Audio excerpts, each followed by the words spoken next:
Hello dear student. In previous lecture, we have seen about various theories which are concerned with origin of life. Then one of them is chemical evolution of life. It is also known as self-assembled theory of origin of life.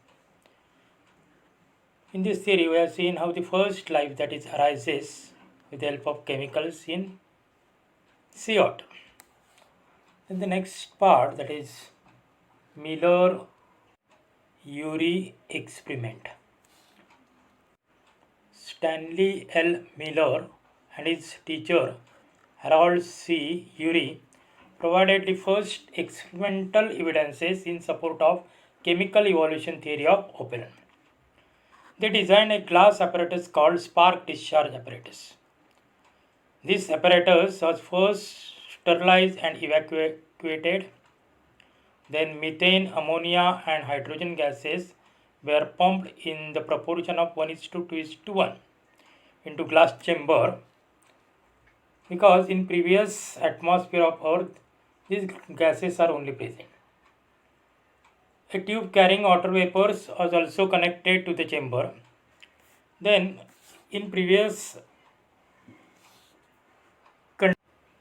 the energy for combination of the chemicals that is used in the form of lightning and ultraviolet rays.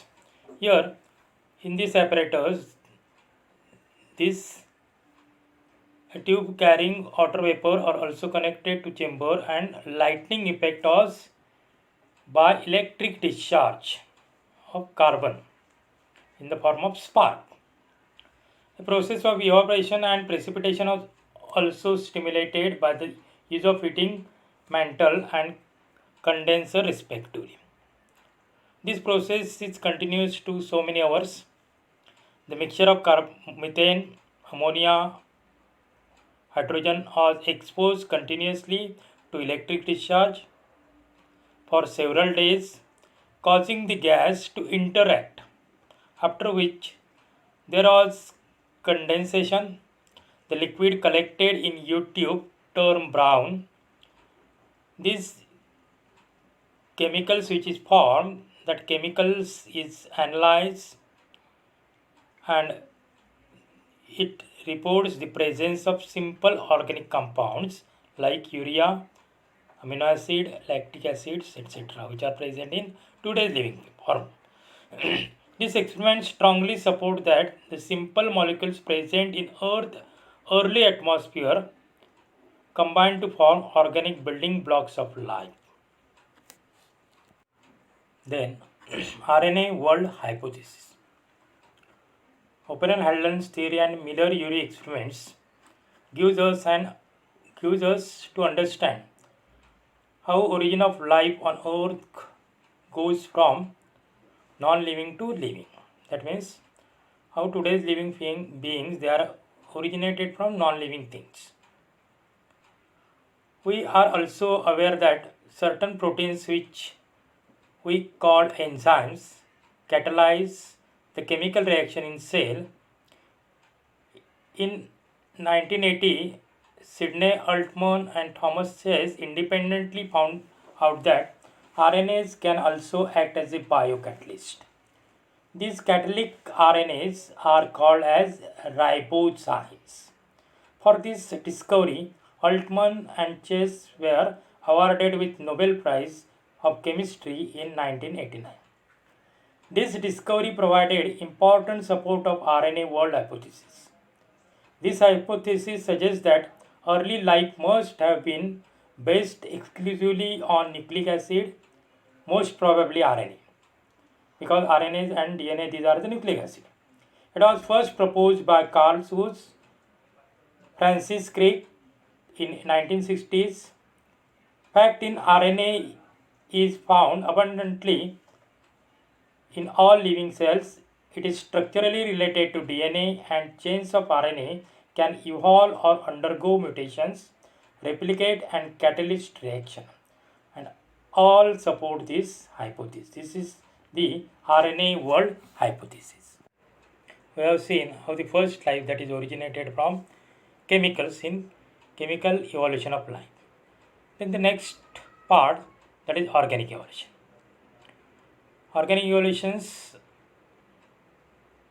says that today's complex living being there arises from a simpler ancestor, descent with modification. Evolution is a gradual process. It is unidirectional and irreversible. It brings about orderly changes from one form to another. These changes result in descendant becoming different from the ancestor. Organic evolution is slow, gradual, continuous, and irreversible changes through which the present day complex forms of the life developed. According to Charles Darwin, evolution is descent with modification.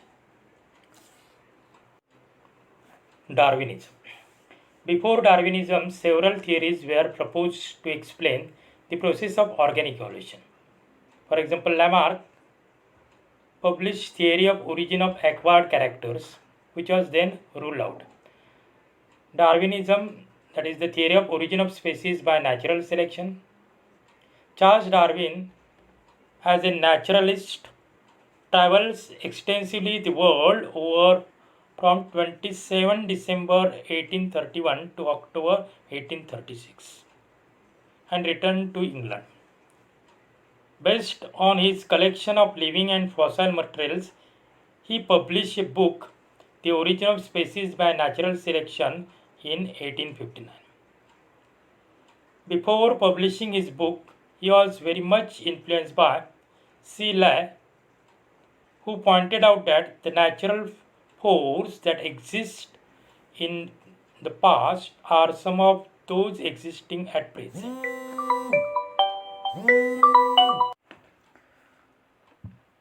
Darwin observed variety of strangest plants and animals in Galapagos Islands and other nearby islands in the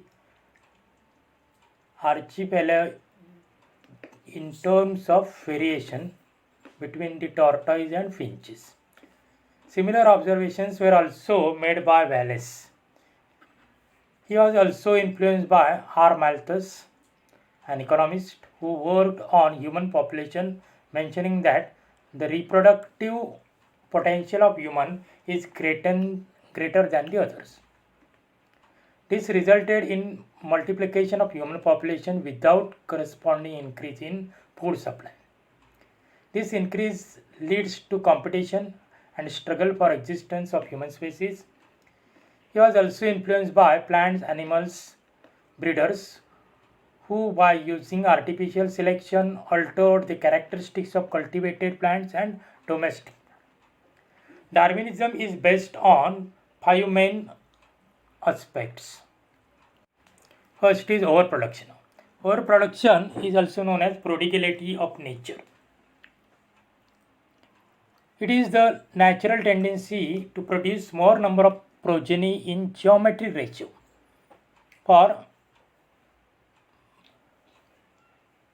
if there is no natural sex, organisms reproduce with their optimum potential. He observed prodigality potential of many species of plants and animals. For example, if there is no natural checks, any natural calamities, salmon fish produce about 28 lakh eggs in a single season. In a span of 750 years, single pair of elephant would produce 19 millions of elephants. However, the size of given species in a given area remains relatively constant because of fluctuations that occur seasonally. We cannot observe that the number of particular species may increase and remain stable, but after the increase in their number that get declines. Why that get declines? That is the second point of Darwinism, that is struggle for existence. Tendency of overproduction leads to struggle for existence. We have seen in overproduction, if there is no natural checks, organisms reproduce with their optimum potential. Ultimately, the numbers of individuals they increases, but the food that remains constant, and therefore struggle takes place. This struggle between the members of population for limited supply of food to overcome adverse environmental condition or for a space or to escape from enemies. This struggle takes place in various ways. What happens in struggle for existence? Third point in Darwinism, that is organic variation. Variations for all kinds of differences that occurs in morphology, physiology, nutrition, habit, behavioral pattern, etc. Darwin's recognized these variations as a raw material for evolution. Variations were observed among members of the same species and even in different species. Those organisms who have some variation, for example, favorable variation, these organisms they survive, and the organism who don't have any variation, they get expelled, they get extinct in struggle for existence. Then the next steps in Darwinism, that is natural selection. The organism who have favorable variations, these variations they are selected by nature and they are put forth in next generation. In the struggle for existence, organisms with favorable variations are selected by nature, while those with unfavorable variations get perish. According to Darwin, the principle by which useful variations are preserved by nature is called natural selection, and Herbert Spencer called it as a survival of fittest. Then origin of new species. It is also known as speciation. We have seen if there is no natural checks, organism reproduce with optimum potential. Automatically that results into overproduction of prodigality. If that prodigality sustains, there is a scarcity of food and other things. Therefore, struggle takes place between the members of same species or members of different species. That struggles results into decline in the numbers of organisms. Within this struggle, those organisms who can survive, those who have favorable variation. Nature selects such variations and they put forth in next generation. As favorable variations are transmitted from generation to generation, successive generation becomes better adapted to environment. Gradually, these adaptations with few new modifications become fixed in the life cycle and finally give rise to new species. That means the first organism in which evolution takes place, that organisms and the organisms which are evolved today, in both these organisms there are so many differences, and that is known as speciation or origin of species.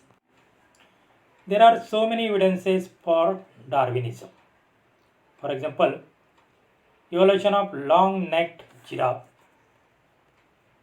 to pluck and eat more leaves from tall trees.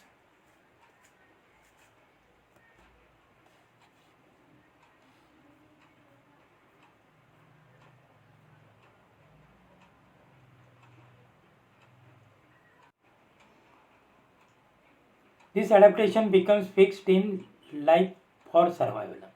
The giraffe born tall could survive in famine hit areas. These adaptations are transmitted to their offspring. This is how present long-necked giraffe come to existence.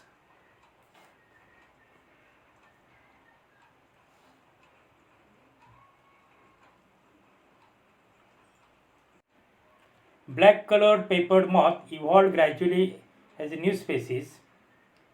Then DDT resistance in mosquito intensive DDT spraying destroyed all types of mosquitoes.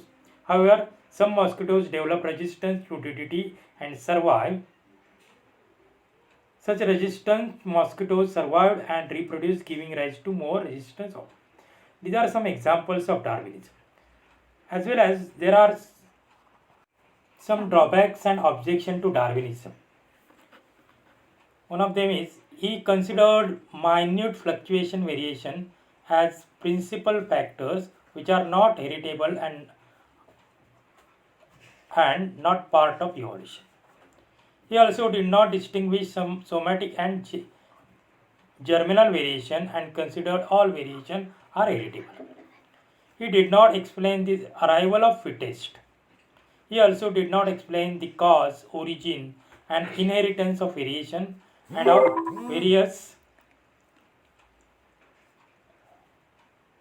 vestigial organs. He could not explain the extinction of species also.